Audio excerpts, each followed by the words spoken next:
ವೇದಿಕೆ ಮೇಲೆ ಇರುವಂತ ಎಲ್ಲ ಹಿರಿಯರೇ, ಎಲ್ಲ ಮುಖಂಡರು ಶಫಿ, ನಮ್ಮ ಕಾವೇರಿ ನಗರ, ನಮ್ಮ ಕೋಡಿ ಚಿಕ್ಕನಹಳ್ಳಿ, ನಮ್ಮ ಹೊಂಸಂದ್ರ, ನಮ್ಮ ಬೊಮ್ಮನಹಳ್ಳಿ ಸುತ್ತಮುತ್ತ ಭಾಗದ ಎಲ್ಲ ಕನ್ನಡಾಭಿಮಾನಿಗಳೇ, ವೇದಿಕೆ ಮೇಲೆ ಇರುವಂತ ಎಲ್ಲ ಹಿರಿಯರೇ, ಮಂಜಣ್ಣ ಅವರೇ, ರಾಜಣ್ಣ ಅವರೇ, ಸಲಾಂ ಅವರೇ, ರಾಮಣ್ಣ ಅವರೇ, ಅನ್ವರ್ ಅವರೇ, ಇನ್ನು ನಮ್ಮೆಲ್ಲ ಮುಖಂಡರು ಶಫಿ, ನಮ್ಮೆಲ್ಲ ಮುಖಂಡರು ಇದ್ದಾರೆ. ಯಾರಾದ್ರೆ ಹೆಸರು ಹೇಳಿಲ್ಲ ಅದನ್ನ ತಪ್ಪು ತಿಳ್ಕೊಬೇಡಿ.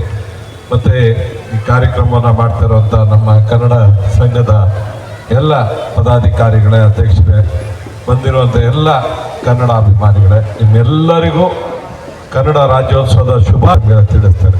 ಜನಗಳು ಬೇರೆ ಬೇರೆ ದೇಶಗಳಲ್ಲಿ, ಆದರೆ ಕನ್ನಡದ ಜನ ಹೃದಯವಂತರು.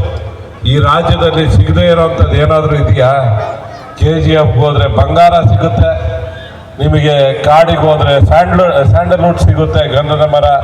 ನಿಮಗೆ ಇಲ್ಲಿ ನಾಡಿಗೆ ಬಂದ್ರೆ ಚಿನ್ನದಂತ ಕನ್ನಡ ಮಾತಾಡುವಂತ ಕರ್ನಾಟಕದ 224 ಜನ MLA ಇದ್ರು, ಒಂದು ಸರ್ಕಾರ ಇದ್ರು, ಮುಖ್ಯಮಂತ್ರಿಗಳು, ಉಪಮುಖ್ಯಮಂತ್ರಿಗಳು, ಗೃಹಮಂತ್ರಿಗಳು ಇದ್ರು ಸಮೇತ ನಮ್ಮ ಕನ್ನಡಿಗರ ಮೇಲೆ ಪರಭಾಷಿಕರ ದೌರ್ಜನ್ಯ ಕಡಿಮೆ ಆಗಿಲ್ಲ. ವಿಧಾನಸಭೆಯಲ್ಲಿ ಪರಭಾಷಿಕರು ಪೊಲೀಸರಿಗೆ ಗೌರವ ಇಲ್ಲ, ಕನ್ನಡದ ಬಗ್ಗೆ, ಕನ್ನಡ ಸಂಸ್ಕೃತಿ ಬಗ್ಗೆ ಅರಿವಿಲ್ಲ. ಅವರಿಗೆ ಅರಿವು ಮೂಡಿಸುವಂತ ಕೆಲಸ, ಕನ್ನಡದ ಬಗ್ಗೆ ಗೌರವ ತರುವಂತ ಕೆಲಸ ಮಾಡ್ಬೇಕಂತ ವಿಧಾನಸಭೆಯಲ್ಲಿ ಧ್ವನಿ ಎತ್ತಿದ ಏಕೈಕ ಶಾಸಕ ನಮ್ಮ ಬಂಗಡಿಯ ಸತೀಶ್ ಅಣ್ಣಾಚಾರ್ಯರಿಗೆ ಹೆಮ್ಮೆ ಹೇಳಕ್ಕೆ ಇಷ್ಟಪಡ್ತೀವಿ.